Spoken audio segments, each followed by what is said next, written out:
So, seen any good moves lately? Welcome back to episode number 11 of See Any Good Moves Lately. I am your host, Joey Oberding, and today I am joined by RHAP Patron and rambunctious radical Ryan. How are you doing, Ryan? I'm doing well, Joey. Thanks for the invite. I love talking Survivor, favorite show to watch. So good to kind of get out and talk about it a little bit. Yeah, and what an episode to talk about because this is an episode that, quite honestly, from what I've seen from the fan perspective, is one that people are not the most excited about. But to me, sometimes the episodes that are the quote unquote worst or quote unquote the least exciting are some of the most interesting to talk about because of the choices the editing made or, whose stories we get shown. But before we get into all of that, I just got to ask you, Ryan, what are your thoughts on the season overall so far?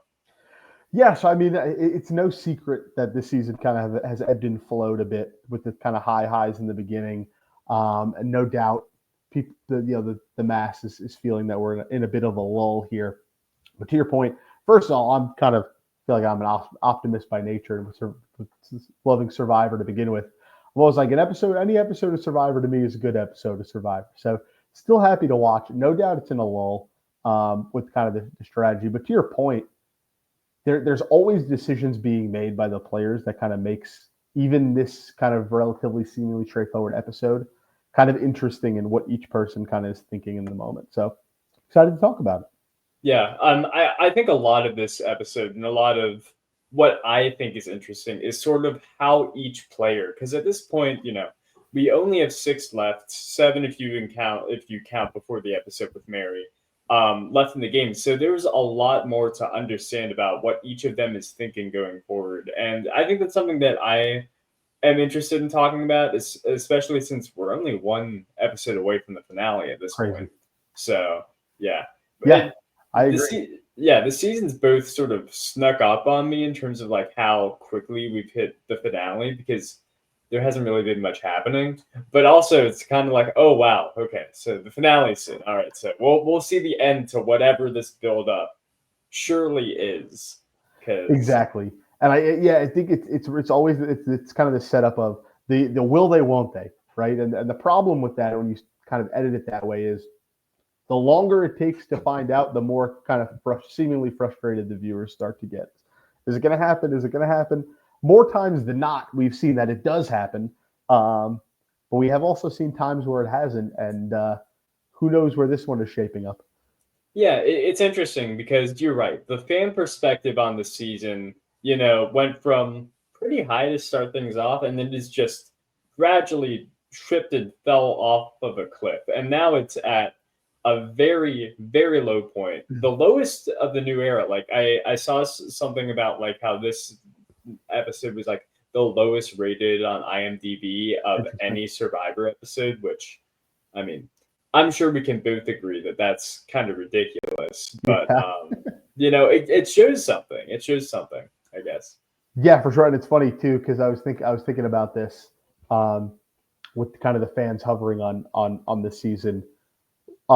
You were talking about a while back with Nick when kind of the rumors of season 50 started swirling around all that stuff. It's like, man, it's really kind of overshadowing what's going on with season 48 right now. It's almost like, oh, maybe that was the plan the whole time. Maybe that's a good thing that, hey, if people are going to be down on this season, at least there's something else going on to talk about. But like I said, I'm positive on every season. Season of Survivor is good for me.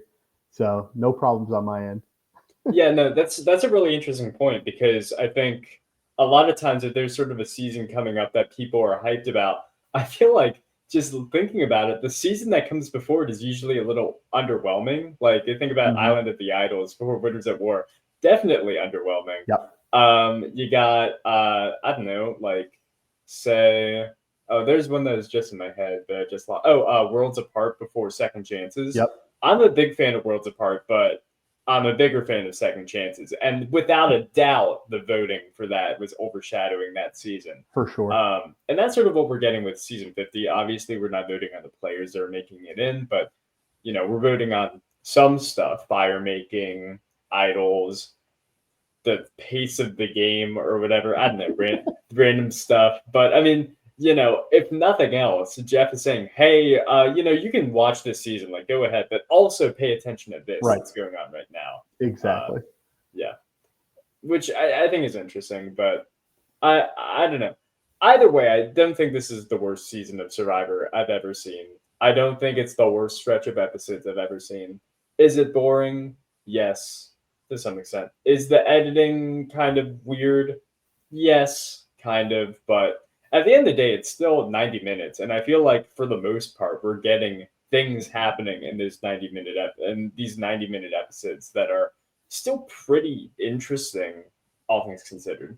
Absolutely. And like I said, the interesting thing to talk about here, which we'll get into, is kind of from each person's perspective, like what's the plan going forward? Like, Yeah. you see how it's shaping out. Everybody's kind of voting on the same page right now. I wonder how is each person thinking about getting to the end game and what kind of they can do about it. Yeah. This season has really fascinated me. And this is part of my complaint, but it's also part of the thing that I like about the season is the fact that it seems so like focused in what it wants to be. Like the players seem so loyal to one another and they seem like so unbreakable. And that's just not something that we see in the new era. And I would love to get the perspective more of like, we're gonna stick together, we're not gonna do anything. And I'd like to see almost a little more of the helplessness of the people on the bottom. Like I would love to know what Mitch is thinking right now. Yeah. Like, does Mitch think he has a path to the end, or is he just like, I gotta survive another day and hope something happens?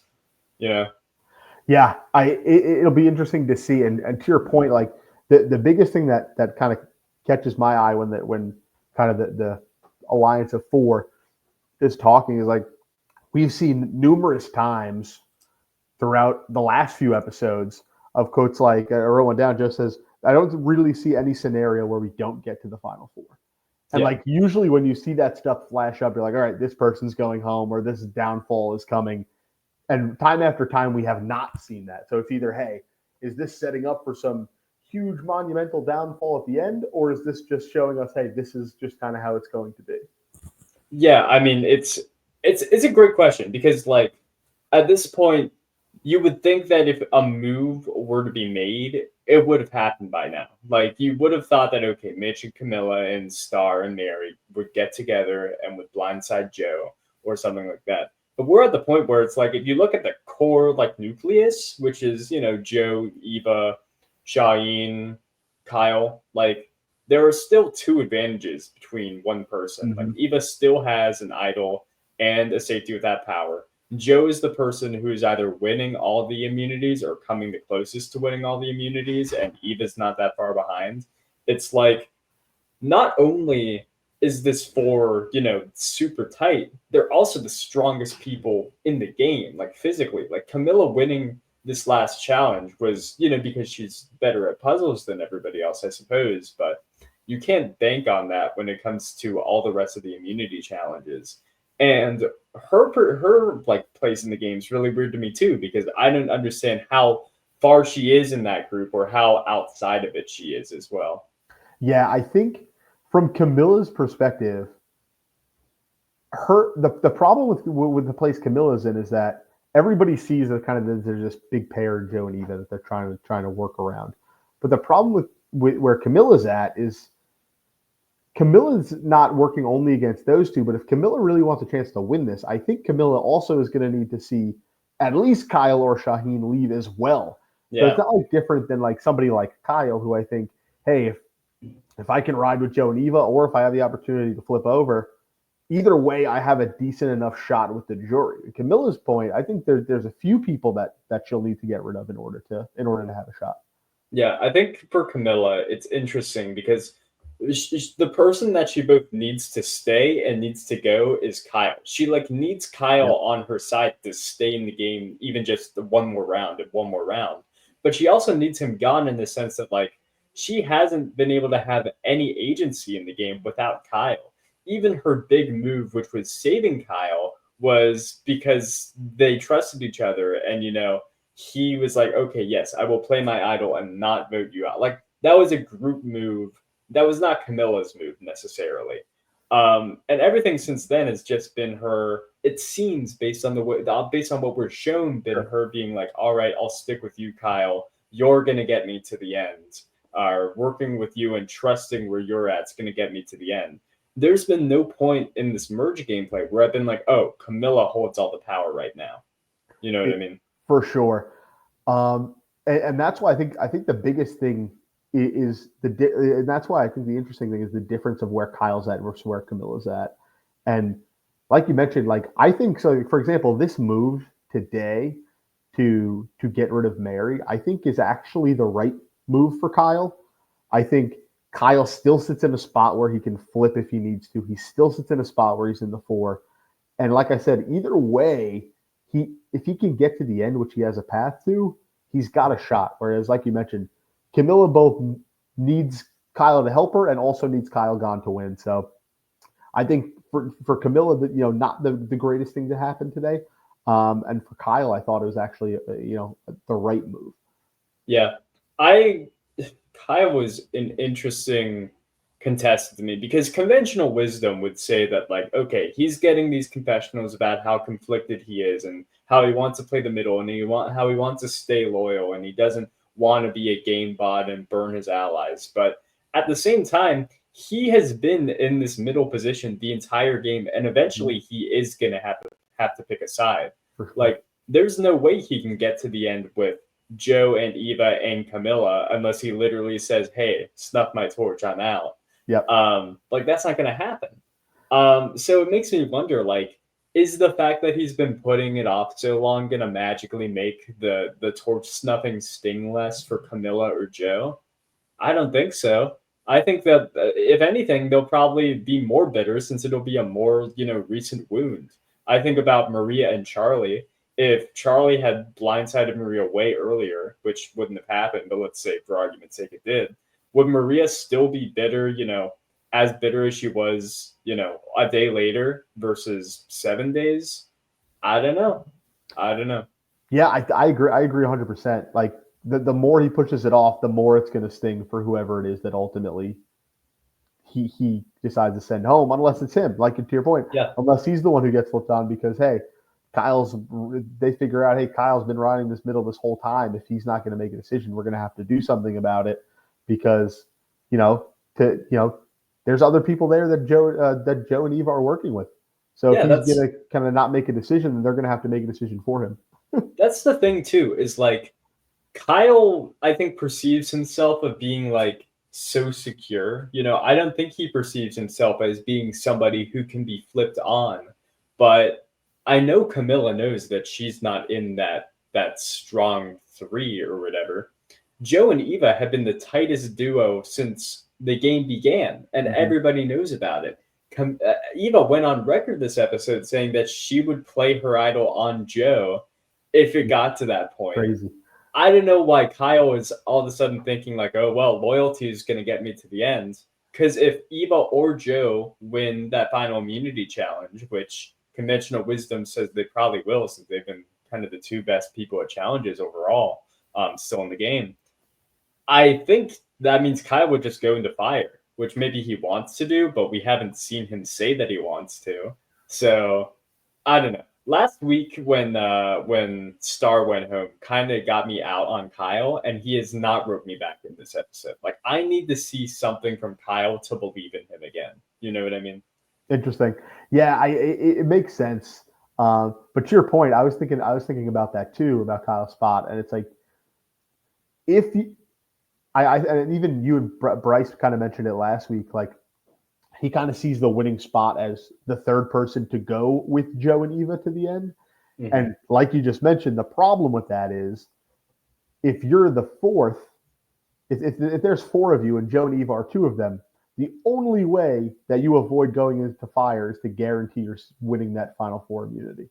Because Joe and Eve are never throwing each other in. If the third person that's with you wins, they're, maybe, they say Joe and Eve against each other, who knows? But it's just such a risky move to get there to the Final 4 with a tight duo that is never going to turn on each other, unless you think that you can beat both of them, and that's kind of your game plan. But still a risky move nonetheless.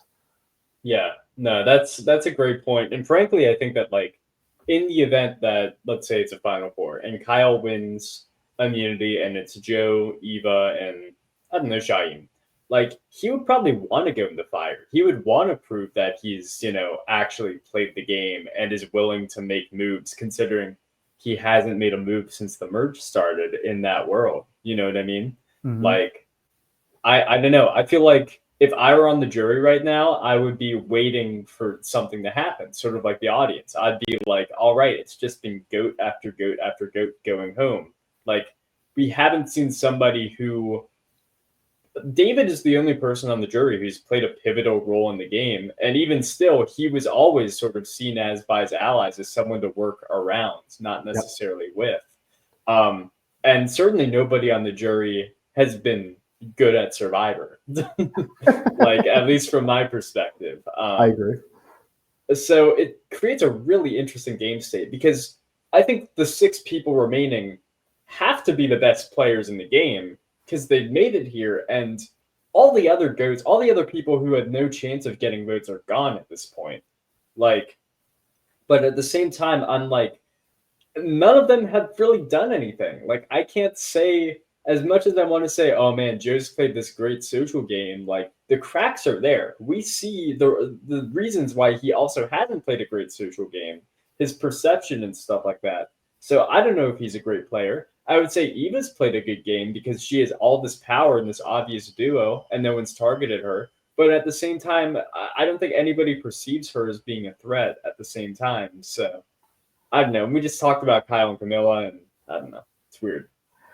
Yeah, no doubt. Very, very interesting. That's almost why I think if it stands pat now, like Kyle would actually have a decent shot in the end, just because, like you said, the one to move, really the 2 moves to point to in the game are getting rid of Thomas and getting rid of David, and Kyle and Camilla right in the middle on both of those. And if that's kind of what people are looking for, then that's there. The problem with that is, every winner is only as good as the jury voting for them, right? So if we know that these aren't a bunch of kind of manipulative game players, do they care about that? If Shaheen is on the jury, Shaheen seems to be a gamer, just who stick with the alliance. But like, does David care if you voted him out? Maybe seems to be a little offended. If Joe goes home, is he going to respect the move, or is he going to say, "Hey, you blindsided me, I don't care"? So it's really, what is the jury going to think? And every season's different. So this season hasn't really been full of manipulative and strategic game players. So maybe that's not how they'll vote. Yeah, that's a really interesting point, and I really like the way that you phrase that because you're right. Like the 2 major moves that have happened this season are Thomas going home, which was in the pre-merge, and I don't think the jury would care about that.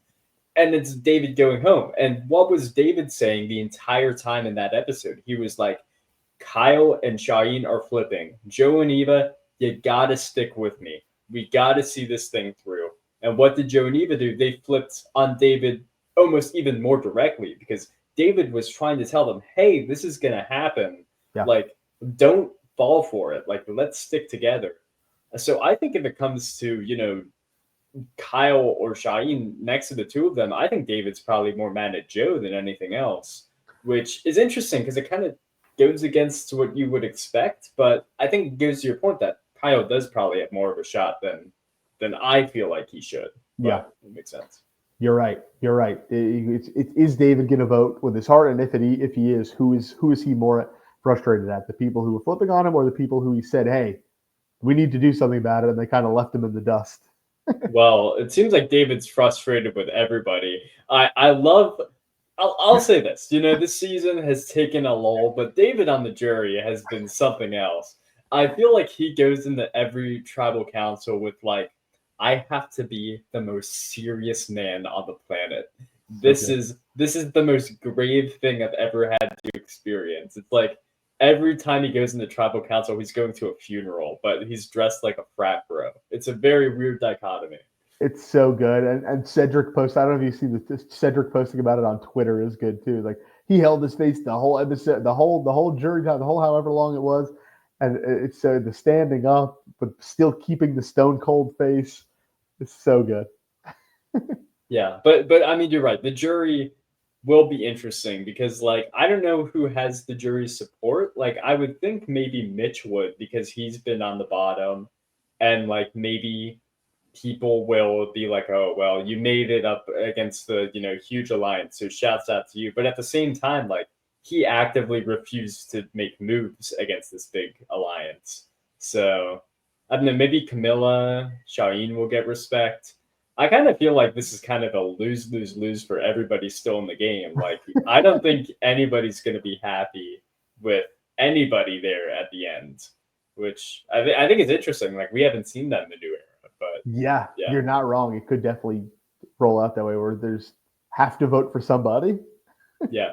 It's almost like Survivor Gabon or something, where it's like you have Sugar and Susie and Bob, and like these players are probably better than the ones in Gabon, maybe. But Yeah, like I imagine it's kind of just like you'll get some people going up like you all played the game wrong. Like imagine Chrissy going up and she'll be like, I tried to tell you all to make a move and none of you did, and I hate you and you don't deserve to win, but I'm giving my vote to Camilla anyways or whatever. for sure. I could definitely see that happening at Final Trouble. Yeah. Um, but no, you're right. Like this steamroll has been interesting, and one of the most interesting things to me isn't necessarily the Joe Nevas of it all. It's the Kyles and the Shaheens who we haven't talked about yet.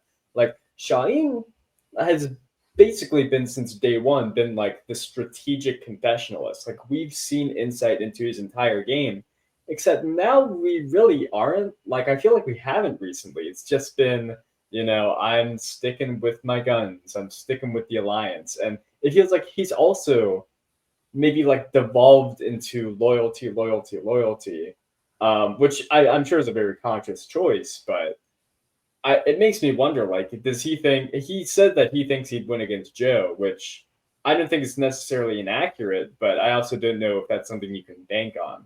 You know what I mean?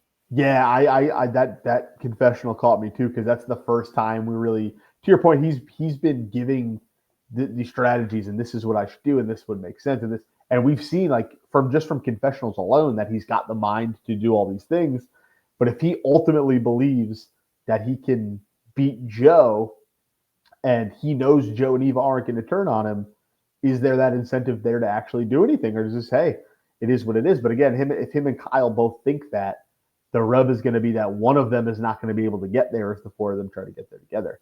Yeah, yeah. No, that's a great point Yeah, because I think you're completely right. I imagine that is exactly what both of them are thinking.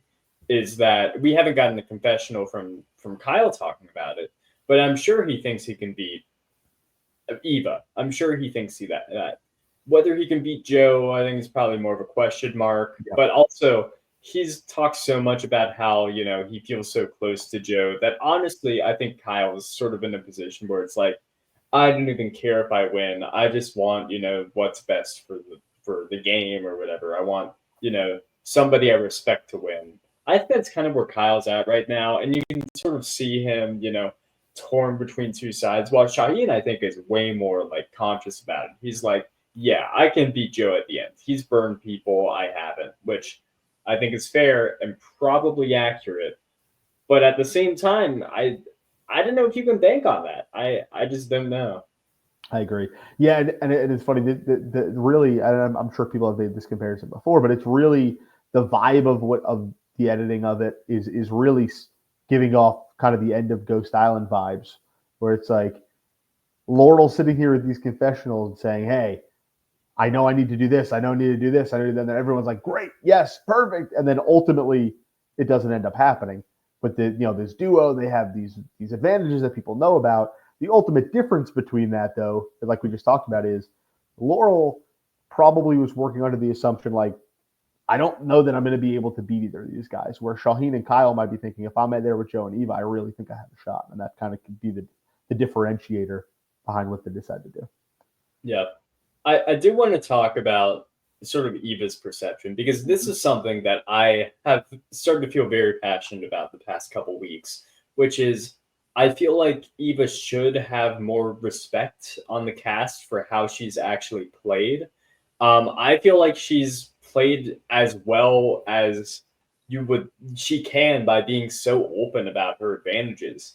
She's had an idol that's been public as soon as she's gotten it, and she's had this safety without power that's also been public to a good amount of people, and she really has not been targeted once. People are playing around her, and I feel like the perception among basically everybody is that if she makes the ends, she's not going to get votes. Like she is not a threat to win.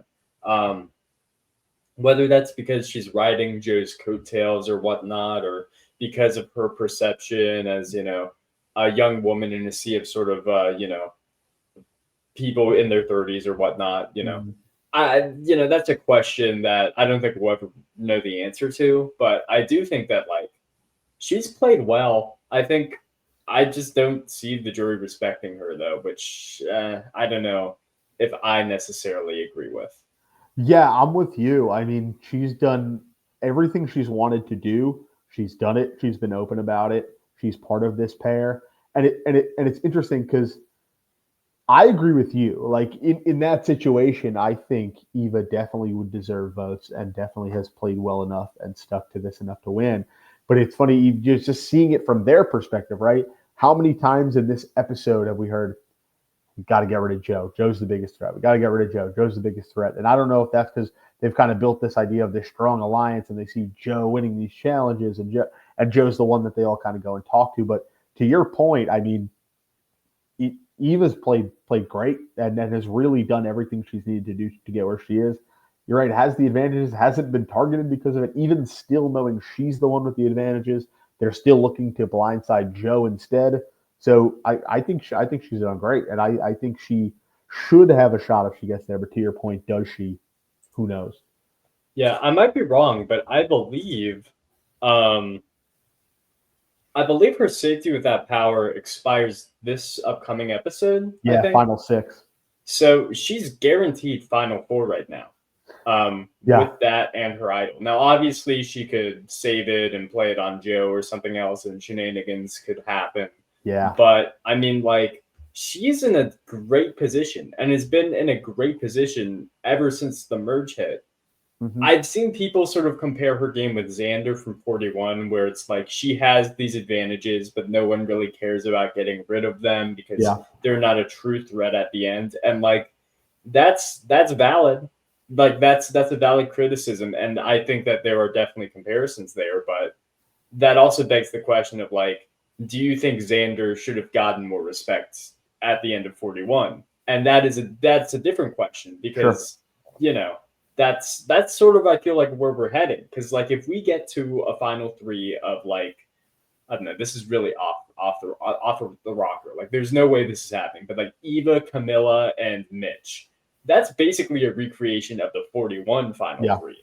And do you think Camilla would win 6-1-0 in that situation? Probably, but does she deserve to? That's a question. Who knows? Yeah, and it's interesting. Like I said, it depends on the jury, right? If this jury, if Yeah. especially if Eva's not a part of blindsiding Shaheen, if Shaheen in your theoretical scenario, Shaheen goes and Joe goes, she's not going to be a part of blindsiding them. So just Hmm. in that alone, she'll I think have at least a couple of votes to potentially get there. But to those early boots, who knows how much respect they'll have for what she's done. But I actually would like to talk about the advantages a little bit because I'm with you, right? Theoretically, though, any way you would regularly look at this, any other player in the game, hey, final six, I have an advantage that I can save myself with at six. Idle, I can save myself with at five. I'm good. But in this situation, especially with the safety without power, Joe knows now, especially after this, that you could see he's starting to get paranoid about people looking him out. He knows people are talking about him as a threat. Hmm. If Eva, especially if he doesn't win immunity, right, that can change everything. But if Eva up and leaves at the next tribal and says, I'm good, all that does is give kind of, in my opinion, other people more of an incentive to vote out Joe. Oh, for So sure. do Yeah. you see a world, I was thinking, do you see a world where if Eva and Joe both don't win immunity, where instead of saving something for 5, she says, hey, we need to save us both right now. I'm leaving. Here's an idol. Everything's gone at once. Or again, the opposite way, if somebody does win immunity, could she hold everything? Who knows? But like that's the way I was thinking about. Like especially with them showing that she said, "Hey, I would play this stuff on Joe." It's not out of the question that if they think they're in a tricky enough spot where she has to use both of them next week. Yeah, no, that's a really interesting idea. I think.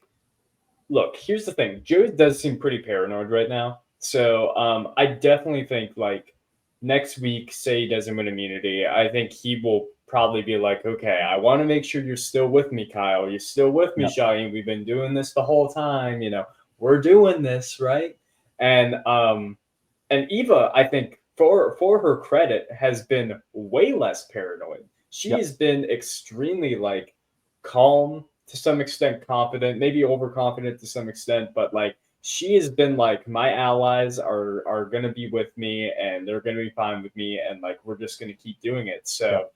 I think it sort of depends on who of the two would win immunity. Because if Joe wins immunity, I think Eva's leaving tribal because there's Definitely. no problem with it. Definitely. If Eva wins immunity, then maybe she gives Joe the safety with that power. And if neither wins, I think either way, Eva's probably leaving that tribal council. I don't think there's really a reason why she would stay. But the idol question is something else. Like if Joe can convince Eva that like I need to use this. Yep. Um, And but especially, yes, yeah. I'm sorry to interrupt you, but not to get into again the the previews and whatnot. But again, they've been kind of baiting us with that every week. But it really seems like, at the very least, paranoia is going to be kind of running wild for Joe with everybody kind of throwing stuff in his ear and stuff like that. So could open it up even more potentially of hey, I need this to survive. Well, let me ask you this. So far, the strong four alliance, and arguably strong five if you include Camilla, has been, getting rid of all the people on the outside, ever since the merge started, basically. Got rid of Charity, Chrissy, Star, David, who wasn't really on the outs, but, Mm-hmm. he dug his own grave to some extent. Mary, Star, etc.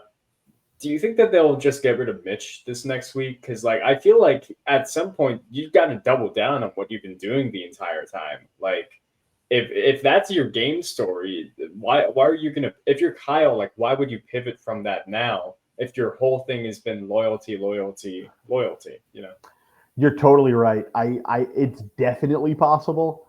I would not be surprised at all if that's what happens. I'd probably guess that would happen. If I had to pick what I think would happen right now, that's probably what'll happen. But I think if, from Kyle's perspective, I mean, he's going to have to make a decision anyway. But if he decides to get rid of Mitch and hop on board and get rid of Mitch, now you're looking at next time you have no choice. It's decision time. Camilla's there, Joe and even Shaheen are there. It's now or never. And if you make the wrong move, it could hurt you. Whereas at least if he makes the move now, it might give him a little more wiggle room going forward. Him and Shaheen both, but the question is, will they both be on board? Who knows? But I think most likely they will probably look to get rid of Mitch. But I don't think it's impossible that they look to make a move now. Yeah, I feel like the further along you get into the game and the more these advantages are like about to expire, the riskier it is to go after somebody like Joe. The more like if I'm in Kyle's position right now, I would think to myself, man, I've been with Joe this entire game basically. I have a deep connection with him.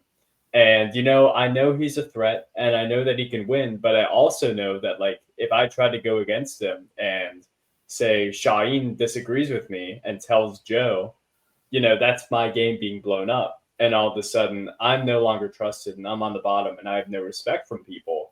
While I know Camilla, who I trust a lot, like she doesn't have those allies. She doesn't have those advantages. And she would be an ally for me on the jury.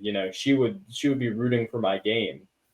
While if I vote out Joe, he's going to be rooting for Eva or maybe even Shaheen. I don't think, I'm in the perspective of Kyle, but like I would imagine that he doesn't think that Joe would respect a move against him, a blindside after all they've been through, which we've only seen a little of. But Yeah. yeah. Yeah, it's a good point. It's really it's going to be what he thinks. What he think, and ultimately, will he decide to say? I mean, he seemed to say in the confessional say that he was willing to go home over this, and Yeah. hopefully he doesn't for his sake. But it's going to matter, and unless something drastically changes, he's going to be the one kind of making that decision, with some help from Shaheen inevitably if they want to do it now. Yeah, that's another really weird element of this season that I wish that we got like a little more sprinkles of what exactly they mean, because it seems like there were three players of this final six that all seem willing to go home for different people. Like Kyle is like, I want Joe to stay and I kind of want Camilla to stay. Joe's like, I will throw my game away for Eva. He said that. Actually, even Eva didn't extend. Like, I'll throw my game away for Joe. Yeah. And then you have Camilla, who said to Kyle directly this episode, I want one of us to be in the final three instead of both. Weird. And it's like, that's another thing I don't get about Camilla. And it kind of lost me on Camilla a little bit this episode, was her saying that, was like, are you really like that willing to just like lay down and die? Like, because the whole thing was like, if we make a move against Joe right now, then both of us can be in final three. Wouldn't that be great if both of us were in final three? And then that didn't end up happening. And it's like, well, okay. Yeah, that was so wild. One of us will be there. One of us will be there. Why not both of you? Yeah, it's weird. I guess Camilla is probably like thinking, okay, well, me and Kyle will get to Final Four, and then one of us will go home in fire making or something. But either way, it's still a pretty rough thing to assume as best case scenario. But yeah, Interesting for sure.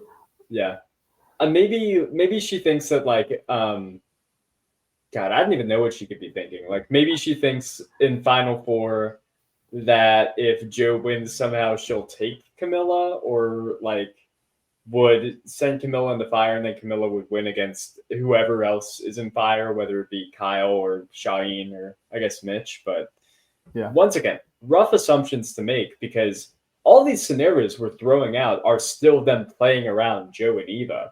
Yep. You know what I mean? There's no scenario, it feels like, where they're actually going to directly take a shot at, if nothing else, they're not going to take a shot at Eva. They might take a shot at Joe, but they've been saying that for the past few weeks. It hasn't happened yet. So. Right. Will it happen? Will it happen? Will it happen? Not yet. Not yet. Not yet. My question around that is with, they've been doing it every episode. So my answer is no personally, but with all of this, these confessionals are from the jump, gotta get Joe out. This sets up perfectly. Loses immunity. The drama. The confessional say, hey, we're 100% safe. Did you think realistically at any point this episode that Joe was going to go home? Oh, I totally thought he was going to go home this episode. I really did. I thought I was like, at first I was like, oh, this is going to be smoke and Mary's going to go home. But the more they were talking about it, I was like, yeah, this move makes sense for everybody. Like, yeah, that's the move that's going to be made. It just makes sense. And I believed that up until, we saw the Mary votes and I was like, wait, what was that? What was that entire episode we just watched? Yeah. Yeah, they didn't do it. They didn't do it. Much to shout out. I would like to shout out to Mary, by the way, because I think Mary's cracked me up from the jump. I laughed at episode 2. It was a funny Mary moment for me. And Kevin was getting blindsided, is reading the votes, and he does the classic like look around to like, how do you do this to me? Yeah. And Mary just goes, don't look at me. I didn't have a vote. Just in the middle of tribal and he's getting voted out. And since then, she's just been really funny. And she fought, man. She went to Kyle. She went to Chris, said, hey, use me for this. Telling Joe to that hey, I'm just going to vote for you. I'm like, not the best strategy, but it seemed to cause enough paranoia where Joe's starting to mention throwing votes on people randomly. So I liked it. Yeah. I think Mary, I thought it was going to work. That's how confident I was, like, oh man, that's a really smart move. Because like I think about this time versus the last time she had to get she had to scramble and then eventually got voted out, which was like episode 3 or 4, when she used the shot in the dark, and she was doing nothing. She was like kind of wandering in the jungle, but then just laying back, in the water and enjoying the beautiful Fijian weather. And it did cause paranoia. It caused Say to be like, maybe she has something, Yep. but not really enough for anybody to do anything about it. And she still got voted out unanimously. Here it was like she was also kind of playing it up. And for a minute, people were like, what if she found something? But at this point, everybody knows where the idol is. Right. So that really wasn't a real thing. But I like the fact that she was like, I am here as a vote. You can use me as a vote, and I am voting Joe. That path is open right now. And I'll tell you something it reminded me of. This is kind of obscure, but in Survivor Samoa, Okay. Monica Padilla did the same thing to Russell Hantz before she got voted out. And this was in the middle of the reverse Pagong, but she did the same thing where it was like Russell was like, I'm going to vote you out. She was like, well, I'm going to vote for you, and I'm going to let everybody know that I'm voting for you. And he was like, don't do that. That's bad. And it's really good. And I thought it was going to work out for her. And that's a big reason why I think Monica on that season is very underrated. She's a very fun character in that season. But regardless, it reminded me a lot of that, which probably should have clued me into the fact that it wouldn't work since it didn't work that time either. But it got me. I was like, that's a smart move by Mary, but didn't quite work out. Yeah, it's like because I had it's like, okay, Joe's been so that they've been so straightforward that like, no, we got this, no worries. She does that, and I'm like, Mary, it's not gonna it's not gonna work. It's just gonna cause people want to vote out more. And when he goes to Mitch, and it was Mitch and Kyle, and is like, I might need to throw a vote on somebody. My thought was the same as Mitch's. Like, are you gonna vote for me? Yeah. like Mitch isn't dumb. He knows that if Joe's gonna throw a random vote, it's probably gonna be on him. He's like, well, you don't do that. Yeah.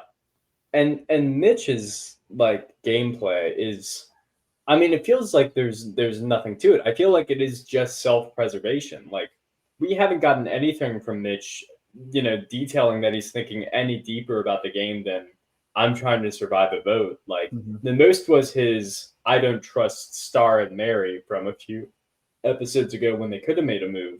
But I don't know. It's just either way, regardless of whether Mitch is able to, make it through these next tribal councils and make it to the end or not. Either way, I don't really think he has a great story as to why he should win, other than maybe, his perception going into the game with his stutter. Like, you can use that as maybe like a building block for a greater story, but I just don't think he really has one. He's constantly been on the bottom ever since the merge started, and he's kind of just lived there the whole game. Yeah. He's the Jake or the Owen of this season, kind of. I was thinking about it the same way, but to your point that you made earlier is like, a couple of weeks ago, I would say, okay, I can see people have been talking about Mitch as a big threat. People have been saying, oh, he's been good doing well in the challenges. People like Mitch. And to your point before, if people on the jury don't respect that this big group just went and didn't do anything, Mitch is in a great spot to win if he can get there. The problem is how Mitch is getting there is just has been latched onto that big alliance and kind of rode with it, which who knows? It may still work, maybe not. If he can go in there, if they'll say he's in the edge with Joe and Eva, he can go in there and say, yeah, I was dead in the water. I say, hey, there's too many people in this alliance. Let me go with Joe and Eva, see what happens. If Kyle and Shaheen are going home, you never really know what can happen. It doesn't seem on the surface, and if the editing recently that it's going to amount to anything. But if the jury is really that bitter about this big group, then you just never know. Yeah, I mean, you're right. Like, I've been saying for a while that like the best case scenario, I said this really about Star when she was still in the game, but like the best case scenario is that she is the equivalent of Sandra from Heroes versus Villains here. And that sort of applies to Mitch now, where it's like he can sit at the end somehow with the two most disliked people from the jury's perspective, which is honestly probably going to be like Joe and Eva at this point, it feels like. I think so too. And honestly, he would probably have a chance there, but he has to be able to contextualize it and be able to explain it better than I was on the bottom the whole game and I still got here. Because like For sure. Sandra's argument in Heroes versus Villains was a great one, which is like, I was trying to warn you all the entire time and none of you listened to me and I still got here. So I hate all of you and you should vote for me. And it worked. With Mitch, he can't make that argument because he was the one actively, cutting off the moves that could have been made. At least the one that would have been against, Joe or Shaheen or whatever else from a few episodes ago. Like he was the one saying, I'm not doing that, and sort of let this steamroll continue. So I'll be interested to know what his game plan is, but we haven't gotten that so far. Yeah, so we just haven't seen it. Yeah, we just haven't seen enough of it and him saying, hey, this is what I think is going to happen. Which, to your point, could just mean that, hey, this alliance gets together and votes out Mitch next week, and it is what it is. Yeah. Yeah. I mean, either way, I sort of think part of me is like, okay, if Joe makes the end, he maybe should win because people have been saying, okay, we got to get rid of this guy since, basically the merge started. Yeah. On the other hand, it feels like people are so unhappy with his gameplay, or if nothing else, David seems unhappy with him, that it's like, well, is anybody sitting next to him that's as disconnected as possible from Joe going to win? I almost think it's one of those two extremes. Like, if Camilla's sitting next to Joe and Eva at the end, is she winning? I kind of think so, but it's tough to say. Yeah, it is tough to say. I think so too. I agree with you. I think Camilla is smart enough. I think Camilla can speak to the jury well enough to really put her game out there. And if she does end up in the end with Joe and Eva, I do think she's got a good shot. That, like I said, the problem is the editing just keeps showing us everybody talking about how Joe's obviously going to win if he gets there. Joe's obviously going to win if he gets there. It's like, sure. I mean, you guys know better than us, right? You guys are the ones there. We're just watching. Yeah, I mean, is perception reality is sort of the question. Like, is what we're being shown in the edit true? Because it feels like it has to be, because there's been nothing else. It feels like there's been nobody else saying, I mean, it's been Shaheen and that's it. Shaheen saying, I actually think I could beat Joe. But nobody else is saying that. Everybody else is like, Joe is super likable. He's this fireman. He's got a great story. He's going to win at the end. And like, maybe that's all to subvert our expectations at the end. Or maybe it's to be like, hey, yeah, Joe's going to go home as like the fallen angel, as like the Jesse Lopez of the season. And we're all going to be like, well, if he made the end, he would have won. Yeah. But I don't know. There's a lot of question marks there for sure. Yeah, and to what we talked about back in the beginning of this is, if in that hypothetical world where Camilla can get there with Joe and Eva, that means somehow in this Kyle went home. Was she a part of that? Did she win a fire making? So that also is always going to matter. Even for Mitch, like we were just talking about, if who knows, if Mitch gets to a Final Four and beats somebody in a fire making, is that enough to put it over the top? Don't know. Yeah, a great question. I will say, just talking about the episode, like the actual episode briefly. Oh yeah, of course. There could have been a way that this game got super interesting, which was the journey that we had. First of all, I feel like random journeys at Final 7 are not that common, but I almost feel like the producers were like, we got to spice it up. Like, we got to make something happen. And so we have this journey, and it's like, oh, something's going to happen. It's going to be great. And they draw rocks for it. And who goes but Eva, the person who already has 2 advantages. And she gets to this island, and she gets to play a fun little game with spin the disc and stack the thing. All to either keep her vote, which she does, or to keep her vote and potentially get knowledge is power, which I thought was very interesting for a few different reasons. Number one being the most obvious one is she did not need it. This was completely useless to her. She already knows where the advantages are in her pocket, and so does everybody else. Which is one thing for sure that is very, very funny, very silly in its own way. The other interesting aspect to me is that they have knowledge as power at all. Like, it's been a while, I feel like either the producers put that in very intentionally to be like, this is what happens when your idol is this public, or I don't know, maybe I kind of feel like that has to be it, honestly. But yeah, what are your thoughts? I agree. I agree. I think that it has to be hey. Like I don't know that it's necessarily. I don't know that I necessarily agree that it could be like hey, keep your stuff private, but more of like hey, if the game's going to be played this out and this like this structure this way, and everybody's just going to mark the end together, then we're going to throw something in there to try to mix it up.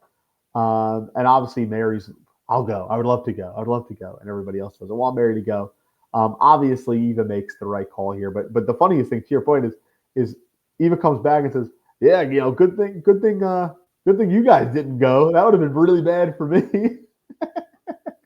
Look, it's interesting because that's what makes Eva such an interesting contestant to me, is because nobody else would phrase it that way. No. Nobody else would be like, too bad, glad I went. Sucks for you all. It almost reminds me of like, this is way back, but like Nalia in Survivor Marquesas going on this reward with Pascal on this wonderful cruise ship and going back and saying, I had a great time. I'm glad I went. I ate so much food. It was great, and it sucks that you all were here starving. I'm so sorry for you. Do you want this mint in my mouth? Oh God, yeah. And Kathy's just like, please stop talking about this. Yeah. But yeah, really, really, really interesting that the placement of it. To your point, and I wonder, like, did everybody want to go? Like at this point, do you want to be the one to go on the journey? I mean, obviously, if you're in an alliance, you don't want somebody like Mary who you plan on voting out to go. But do you want to go? Yeah, it's a good question. I think it probably depends on who you are, where you think your perception is. Because like, if like, would Camilla want to go? On one hand, I would say, well, yeah, Camilla's in a weird spot. She probably doesn't want to go. But on the other hand, it's like the only person keeping her in the game right now, keeping her safe, is Kyle. If Joe's like, I think Camilla got something, is that the end of her game? I think it might be. So it makes sense. Yeah. But the Detroit Rocks is interesting too. Like it, I was curious about this as a very random point. It might not be that important, but like, hey, if 5 people want to go and 2 people don't, can those 5 people draw rocks? Or hey, your punishment for not deciding who to go is you all have to draw rocks whether you want to go or not. Too bad. Yeah, I mean, it seemed like everybody drew rocks. It seemed like everybody drew, yeah. So I have to imagine it's the latter, because like, I think at first they were kind of like, well, I don't really care. And Mary was like, oh, I want to go. And it was like, oh, well, I actually also want to go, actually. Funnily enough, now that you mentioned, I would also like to go. It does sound like a good time after all. Yeah. So I think the latter point's probably right. Yeah, it's interesting. Yeah, I mean, in the event where anybody else goes on this journey, all of a sudden they're probably the favorite to win, right? Because they can just steal Eva's idol and force a move on Joe or Eva.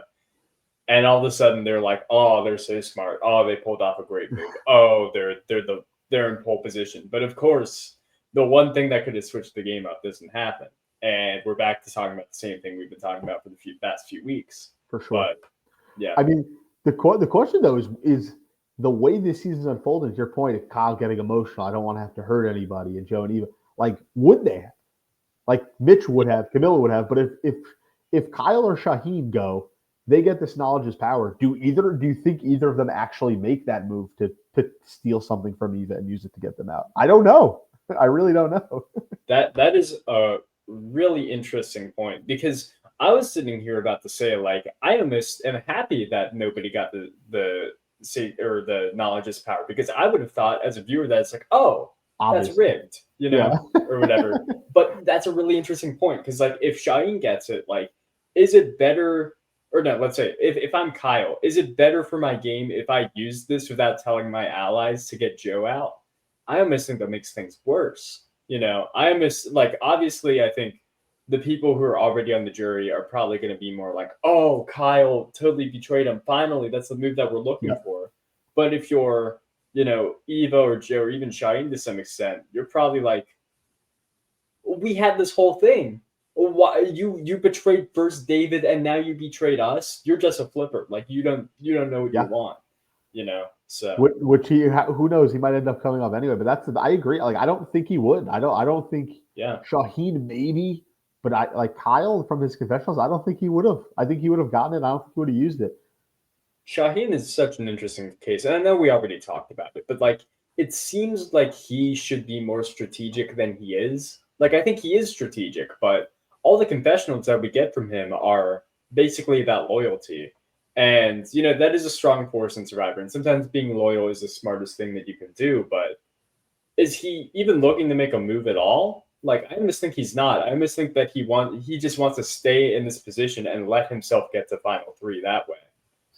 Which could be a winning strategy, honestly. But I don't know if he had that opportunity, if he would actually take it. It's interesting for sure. Yeah, and I think especially too if everybody around you is playing kind of the same type of game, do you need to differentiate yourself? Especially too, and I don't remember if you guys talked about it or know-it-alls or on the episode. I don't remember who, but it came up somewhere that what Shaheen does for a living. Like that matters if you can get to the end. Like if you can get to the end, I mean, who's got it better than him to be able to explain why he deserves to win? Yeah, I've been saying that basically at the start of the game. Yeah. Is that the fact that he's a debate professor really matters, and is what makes me think that like if you had me pick right now, I would say that Shaheen is probably the winner. Is that everybody else, I think, is a big question mark in how they present themselves if they make it to final tribal council. Will Mitch be able to own his game? I would say probably not. Will Eva be able to own hers? I would say probably not. Will Joe be able to own his game? I would say probably not. I would say Kyle. I would say maybe not. Camilla, yes. So if you want to go based on who can accurately tell their game to the jury and have the jury actually respect it, I think it's between Shaheen and Camilla. And Camilla is still on the outs, and she still hasn't done anything. If nothing else, Shaheen's been in the majority this whole time and has, not made enemies. Not to say Camilla has either, but Camilla has been reliant on Kyle this whole time. Well, I don't think Shaheen has to the same extent. Agreed. Yeah, I think it makes a big difference. We've seen it. The person who in fans' minds or jury's minds plays the best game. You got to own it. You got to be able to explain it. And who better than Shaheen to do that? So I agree. Yeah.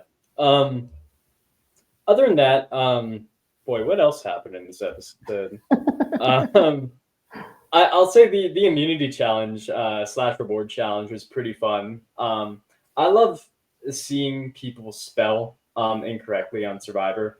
Because I'll be honest, if I were on Survivor and I was doing this hanging puzzle, first of all, I'm too short to even complete it. I would be like, I need a step ladder. But beyond that, I would probably struggle, and it would take me a while to figure it out. I would have to do a lot of puzzle preparation before I went out onto the island.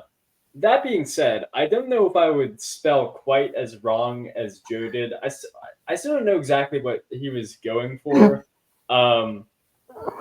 It was really funny. It was really funny. It was really funny to watch. And I do too. Like even the beginning portion of this challenge was something a little different than we've seen. It's not a similar variety, but at least something a little different. And the spelling's always good. You're right. It's always fun to see. And yeah, I mean, especially once those blocks fall to the ground, and you can see both of them trying to hold it together while picking it up, like that adds the difficulty tenfold. My question for you is I don't know, Joe, if you're a challenge fan, but I feel like I always have this conversation with my family, like should you be able to cheat, to peek to your neighbors in these types of things? Because Camilla pretty much, you can see she goes and she immediately knows what the word it is and nobody else does. And once she starts spelling it, everybody can kind of look and say, okay, perfect. Now I know what I need to do. I have an interesting relationship with the challenge. The first season of the challenge I watched was the Challenge USA 1. And as challenge diehards know, that's not the best season. The ending is stupid, and it's weird. Challenge USA Season 2 was the second one I watched, and that season is much better. After that, I've sort of bounced around. I've actually gone and watched a lot of the old stuff, like the 2005, 2006, like The Duel and Yeah, Inferno and The Gauntlet and stuff like that. And I think that's awesome. I think yeah, it's some it's real, fun. like, every episode is 20 minutes, and it's just like, it really is just random challenges, and that's the show. It's great. Um, Yeah, and to so that point, for the challenge, it's less of like peeking your neighbors and more of like when the crowd is helping somebody. exactly. Or I in was this, about to say it, like, yeah, it's not really, it's a little different. I'll say this, I think it's fine. Like, part of me wants to say, like, oh, it's a little bit unethical, but this has been going on in Survivor history for a yeah, very long time now. And it's like, I'm not going to get annoyed about it now. If I was to get annoyed about it, I would have gotten annoyed about it in Blood versus Water when Tina looks over at Laura's completed puzzle to get yeah, rid of Aris, I think it was, yeah. something like that. I would get annoyed at that, but I think it's fine because that's just the nature of the game. That's building allies. That's having people on your side. I think people like work together to beat Joe in a challenge in like Worlds Apart or That's right. Second Chance or something like that. So like Yeah, it's around, yeah. It's one of those things that I never have. It's one of those things where some people are adamant about it. I'm more of like, I wish they wouldn't be able to, but because they can, it is what it is. It doesn't bother me that much. Yeah. I was just curious at another point of view on it because I know some people are pretty against them being able to peek at each other's stuff. It definitely for this challenge specifically made it feel much more of like, okay, well, who can actually build the puzzle the fastest Yeah, instead of who can solve it the fastest, which is fair because for this challenge specifically, that's not a guarantee since it's about formation and keeping it up and yeah, like balance and stuff like that. So like I think it's fair and also about rushing. Like Joe rushed a good amount, and that's sort of the reason he lost is because he put the last piece in the wrong color yeah. or whatever. Flip the colors. Yeah, Yeah. Um, but yeah, so it's interesting. I guess if everybody's doing it, I can't be too mad about it. It's just like a different way to interpret the challenge, basically. yeah, It's making a new challenge out of the challenge. yeah. How many times can I say the challenge in a sentence? But yeah. I was surprised that Camilla won, honestly, because she looked so shaky. She dropped it once. I even said in like my family's group chat, I was like, "Oh, Camilla totally threw this challenge. Like she had and she lost it, and then she somehow kept it No, up." she And I won. was like, "Oh well, okay, never mind. I guess I've rescinded my previous statement. I guess she was good." Yeah, But yeah, it was a fun challenge. I gotta I say, the agree. challenges this season have been tense. They've been close. They've been pretty good. It's just all the strategy around it has not been there necessarily. Yeah, I don't disagree. And then, what do we think? Do we think we can? Do we make anything of Camilla's reward choices? I feel like Right. her confessional is funny. I never really thought about this because I didn't think would ever win. I actually do have some major thoughts on this. Ooh, okay, good. Something that I completely forgot, but something that really struck me at the start of when the episode ended. Camilla takes Eva, Mitch, Mhm. and somebody else. That's Or it. is it just Eva and Yeah, Mitch? yeah. She picks Mitch first. She says, "Hey, if Mitch hasn't eaten, I'll pick Mitch." And then it's like, "Okay, one more." And then she kind of freaks out and picks Eva on a whim. Yeah. This is what is fascinating to me about these choices. The Mitch one, I think, is all right. Mitch has been like, I haven't eaten in a while. Like, it's fine. Honestly, he's kind of a non-factor to the season at the moment. So it's like, yeah, I'm willing to fuel that guy. For Eva, it's really interesting because she's like, I don't want, Joe to eat. I want to fuel Eva because Yeah. I would rather her win the challenges, which is so interesting to me because she's the one with the power. She's the one in the nucleus of the alliance. Like, you want to protect your totally secret alliance with Kyle that nobody suspects, which the more they talk about it, the more I expect that they all suspect it. I literally wrote down here. Do we think the alliance is actually a secret? That's literally what I wrote down in my notes. Yeah. I'll get back on that thought in Oh, a for sure. second. Yeah, yeah, But to finish my perspective, the fact that Camilla wants to fuel Eva makes me think two things. Everybody sees Eva as a non-factor right now, which seems pretty accurate. but two, like they're just completely dismissing what Eva would do if she wins immunity, which is she would give the idol to Joe. She would only protect Joe with the advantages she has left. Like Eva's guaranteed Final Four right now, and they're only fueling her to make it so that she's more likely to win the final immunity challenge and be in Final Three. Like I feel like that's the opposite of what you want to do. You don't want to give the girl who has all the power in the game more power by giving her that extra meal. So that was really interesting to me by Camilla, and I did not understand it necessarily. I get it in the perspective of like you don't think she's gonna win, and so it's like I'm okay to fuel someone who's not gonna win, but like I would much rather fuel someone like Shaheen because Shaheen, if nothing else, has been behind Eva and Joe and can give them a run for their money. Maybe if he gets a good bite to eat or something. So, yeah, I agree. I mean, I totally think that not picking Kyle obviously makes some sense, right? If you're trying to hide that, whether you are or you're not, trying to do that makes sense. Picking Mitch and Mary is only going to make them think that you're kind of conspiring behind their backs and put you in danger. So you're right. It really comes down to Eva, Joe, or Shaheen. I probably think Shaheen's a choice too. But at the point of, hey, it can't be Joe. We can't have Joe winning. Yeah, and I get that for sure. To speak on, what is it you were just saying? I'm so sorry. Whether the Camilla and Kyle alliance is actually a secret or not. Look, I have been saying since the Thomas boot, like there is no like how could Joe and Shaheen just be like, oh yeah, no, they just conveniently voted together and they actually still hate each other. Like they're all bonded together by this like great conversation that they had that we showed each other. Like so Joe and Shaheen have to be aware to some extent that Kyle and Camilla, if nothing else, are working with each other because they're in this 4-person alliance. So like I don't think it can be that secret. And plus, I mean, they're on the same starting tribe. Kyle has gone out on a limb to try to protect Camilla at least like twice now. So I can't imagine it's a secret. I don't think people care about it necessarily. I think maybe Joe and Eva are like, yeah, I mean, Kyle likes Camilla, but he's been with us the entire time. I think I see that as more of the interpretation of the event. And Shaheen's kind of like, I'm all right being in the middle, so I don't need to poke the bear in any extent. Do you know who I don't think is aware of it? I don't know if Mitch is aware of it.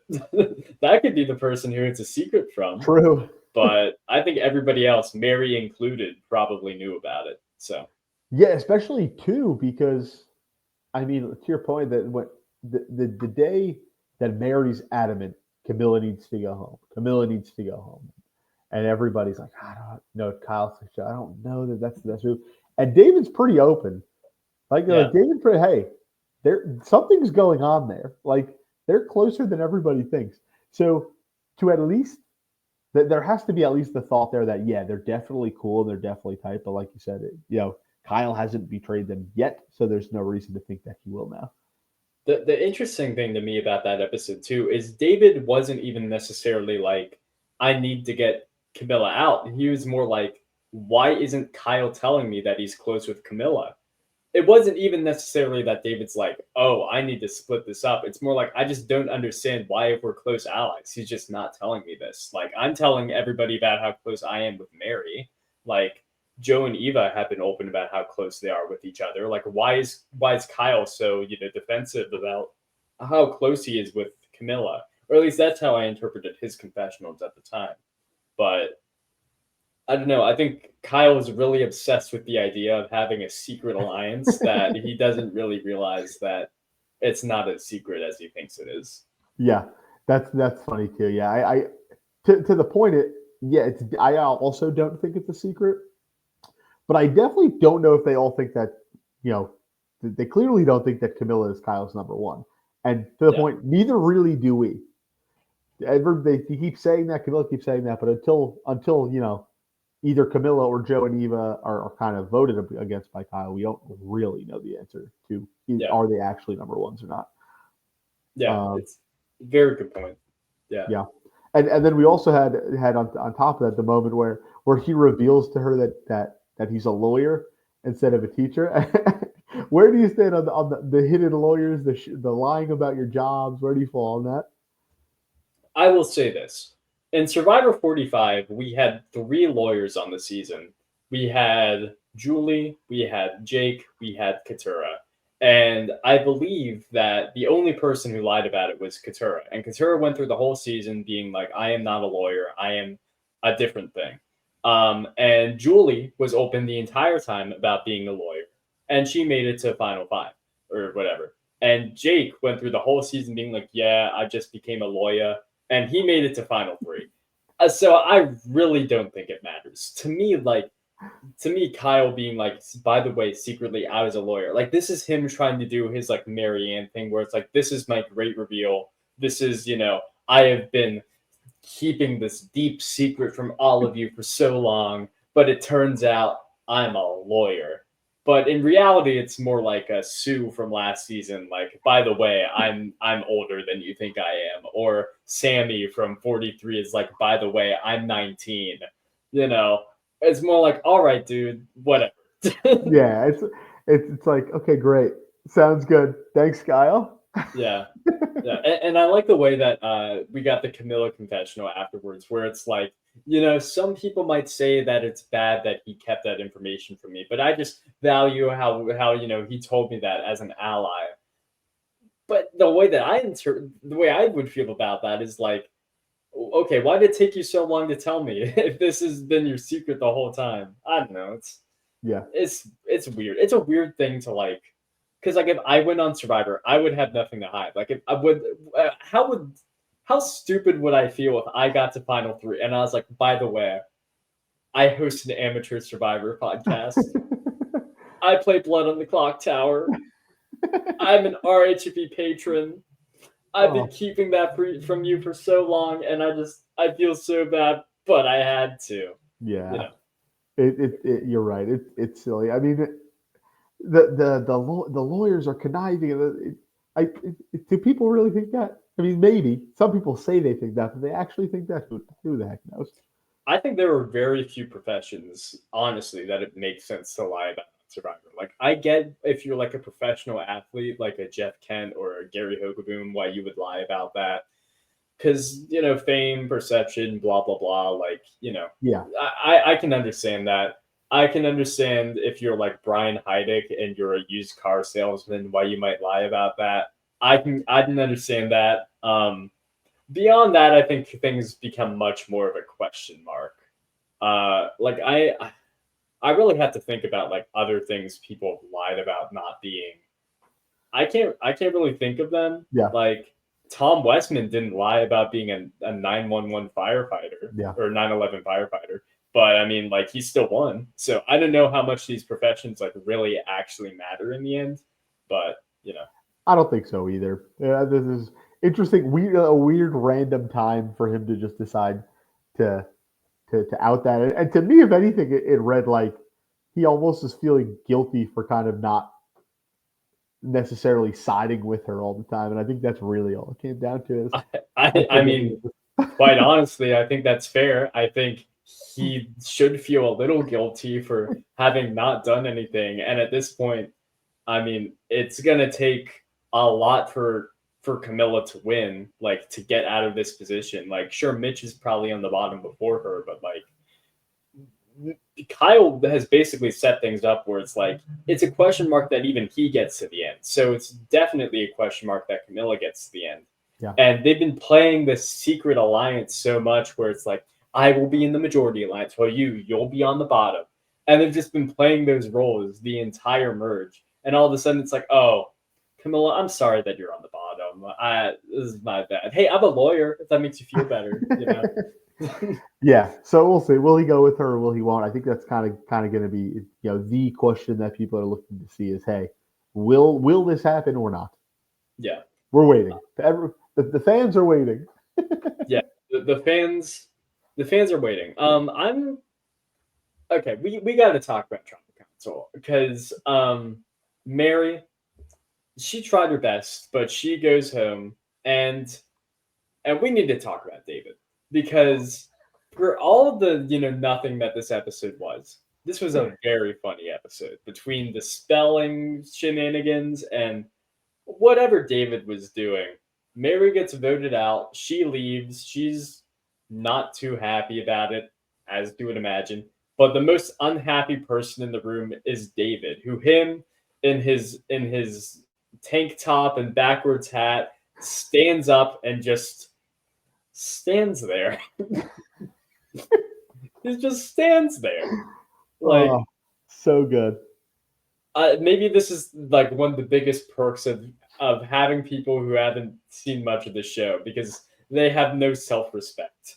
Well, I don't know if I should say that about David, but they do things that you haven't seen before, Just and no I've not shame. seen that before. Yeah, no shame. And I think the best part is the jury behind him. Like, what the heck is he doing? This is weird. No. I like in the picture that's been going around, Cedric is like very serious and like trying to stare forward, like not paying attention to the giant guy next to him who's like doing whatever he's doing. And meanwhile, Star is just trying as hard as possible not to crack up. Which both are very relatable. Like, I okay, what do you think he was doing? Like, what do you think his statement was by doing that? It's a great question. I think it ultimately comes down to just that he just really liked Mary, and he wanted. It felt like Mary should get some respect at the moment she deserves. I think the kind of pout, the kind of permanent pouty face that he's putting on a tribal. I think is he. Do I think he's genuinely annoyed that he got blindsided? For sure. Do I think that the Stone Cold and the grilling everybody. It's playing up. I assume he's playing it up, but I think the standing up was just like, hey, I respect Mary. I think she deserves to do better, to go a bit further than this, deserve better. I'm gonna let everybody know, like, hey, you shouldn't have done this. I think there are three possibilities for what David is doing here, each funnier than the last. Number one, he is completely playing it up. He is having a great time, and he's like, by the way, everybody, I'm gonna be super serious when I go into tribal. Check this out. I'm gonna stand up, it's gonna be hilarious. Which great. Number two is he is completely serious and is really mad about his girlfriend about to break up with him because he didn't win Survivor. And the entire time he's at Ponderosa, he's like, she's gonna break up with me because of Joe. I'm really mad about this.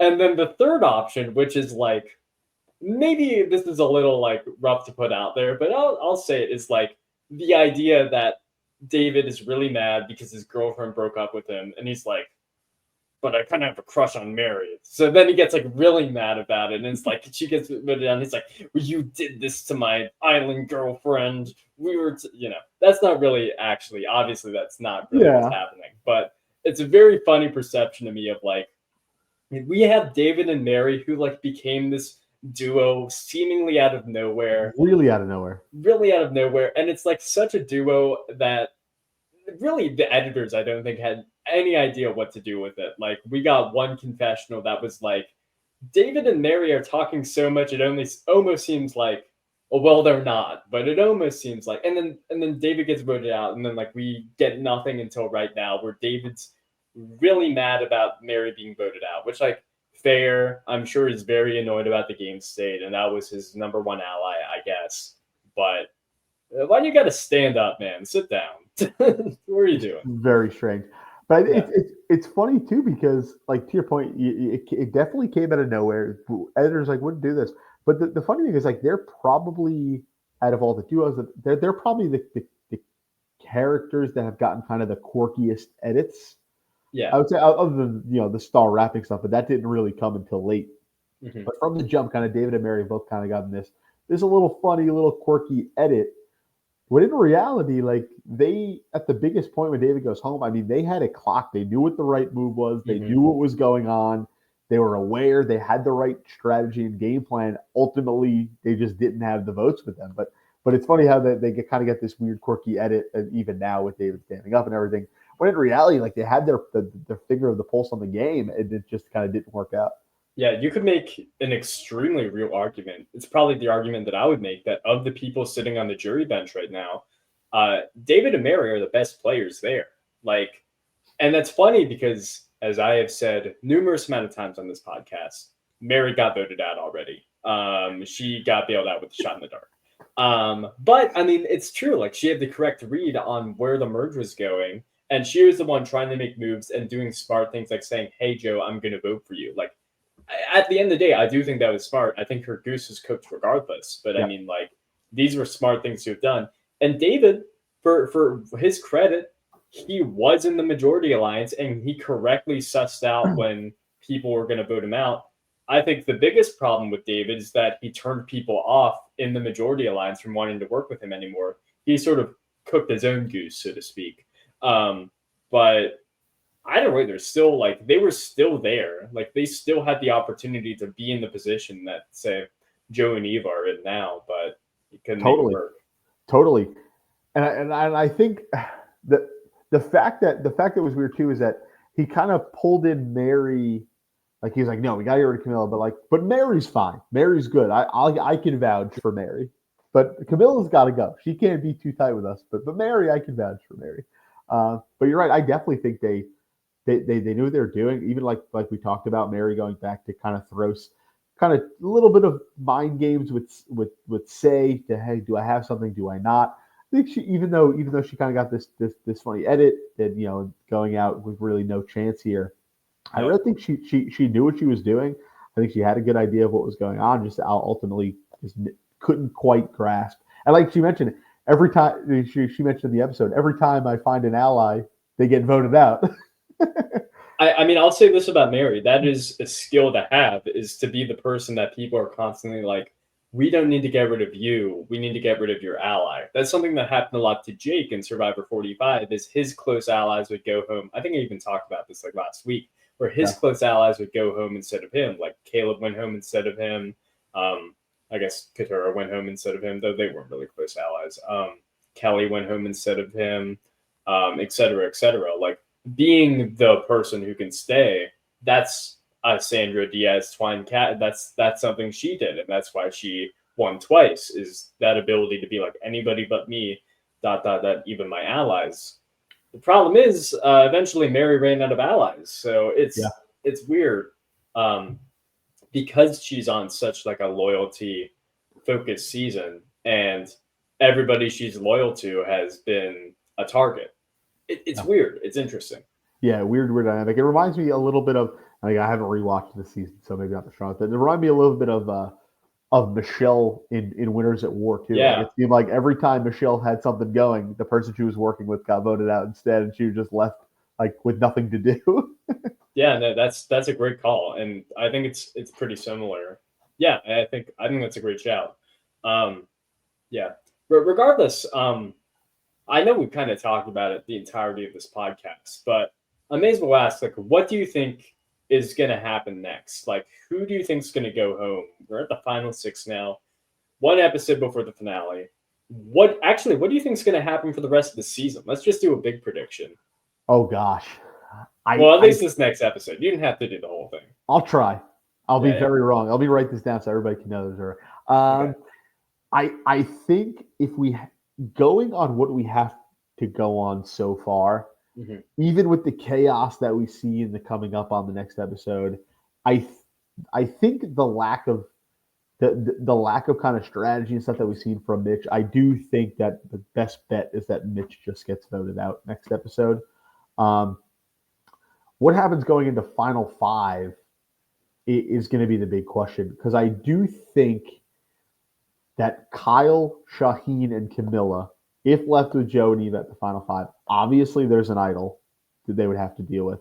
So immunity might not matter, but I think that's the time to look at. And I think they have a shot, and I think I'm hopeful that they will make a move, the three of them together at Final 5 on either Joe and Eva. Is where I think. Other than that, I don't know. I know you're down on Kyle. I think if I had to pick who I think is going to win right now, I think Kyle's my first choice, just because not only have we seen a lot of the strategy and stuff from his perspective, but he's also getting those emotional edits. And plus, I really think with all this talk, even after the Thomas vote out of this Kyle Camilla duo, to me, there's a payoff there somewhere where it's Yeah. either one of them flips on the other one or they actually are able to make a move together. And I think I'm leaning towards them actually being able to make a move together. Yeah.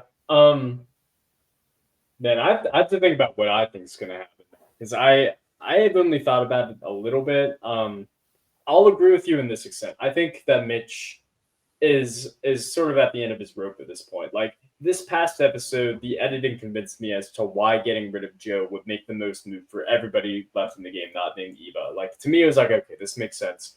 This guy's the biggest threat. At this point, I don't really think that makes any sense anymore because you can't sit next to Mary anymore, who I don't think would have had a shot to win. Like, Yep. so I think getting rid of Mitch makes the most sense for Kyle's what is it? Speech. His speech, his owning of his own game is like, I've been loyal this entire game. I'm a loyal guy. By the way, I'm a lawyer. You know, that whole thing. I think the same goes for Joe and Eva. Like, it doesn't make any sense. They definitely won't make a move against Shaheen or maybe Camilla, but I don't think not yet. Shaheen is the only person that I could see trying to make a move to keep Mitch in, but I just don't think he'll have the numbers to do that. So I think Mitch going home would make the most sense. As for Final Five, part of it does depend a lot on who wins immunity. For sure. I am just going to assume that in this position, someone like Kyle wins immunity because that makes it the most interesting. Yep. If both Joe and Eva are not immune. In this case, I think Eva would play the idol on herself. I think she wouldn't play it on Joe.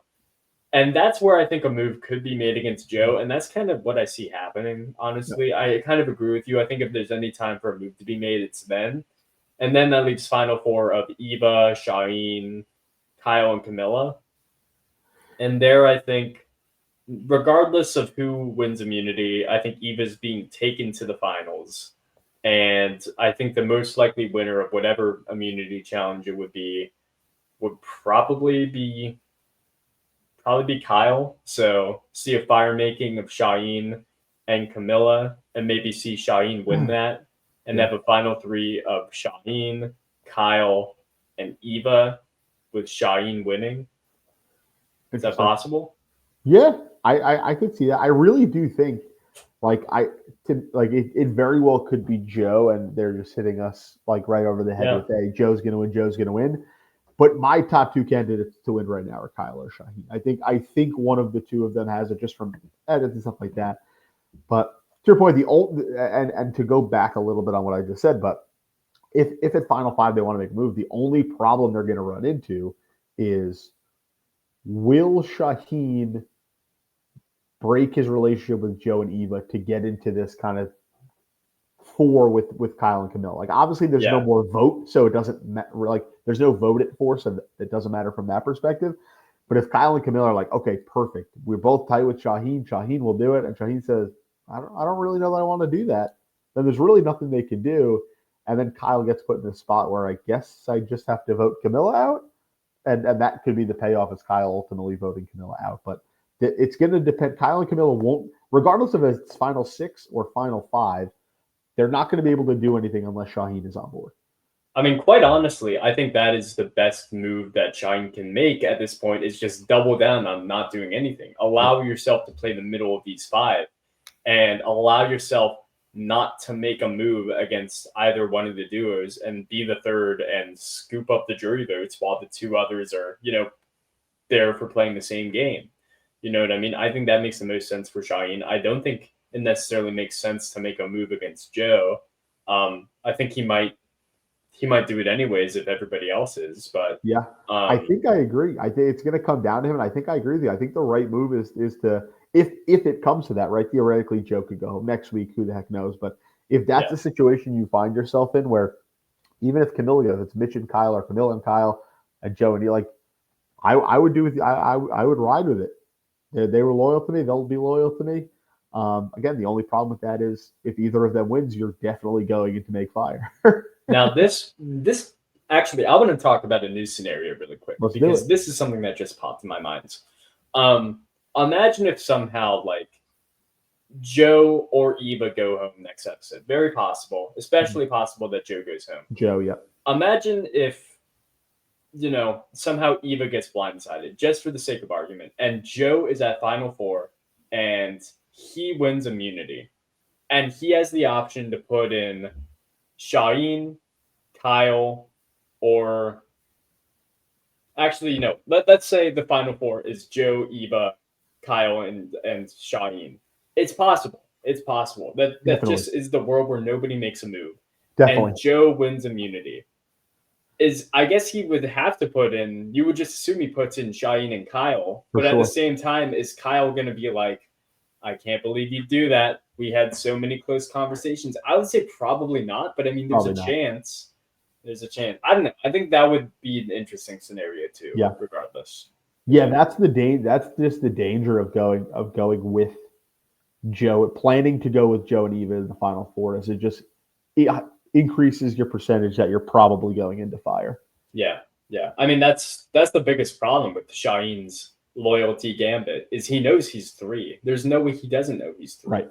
So he really is just banking on, I can win in fire / win final immunity, and that's game over.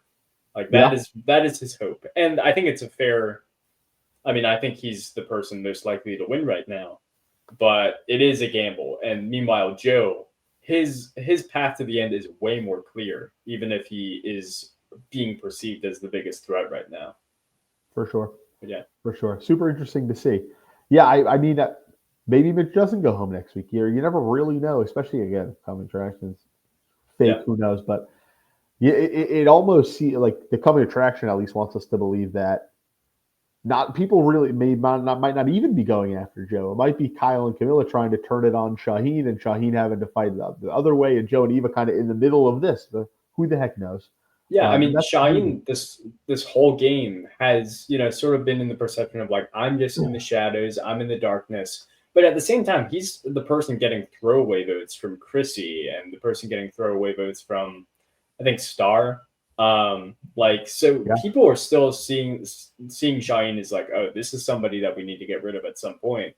We're just not really getting that in the edit, which is interesting. Yeah, we did have the whole plan of Kyle and Camilla pitching to David that Shaheen had this idol.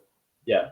And I would assume, if I can't remember, that David would, if David felt super close with Joe, and like maybe this was shared across people, and maybe this ends up getting out or something. But that the fact that lie is out there, who knows? Yeah. All right, Ryan. Any final thoughts on the episode? No, like I said, any episode of Survivor is a good episode of Survivor. Love talking about it. What people make, what decisions, and why, and then I'm sure I'll be wrong about everything, and it'll be fun to see that too. All right. Well, thanks so much for hopping on the podcast, Ryan, and take care, everybody. Have a great rest of your day. Bye-bye.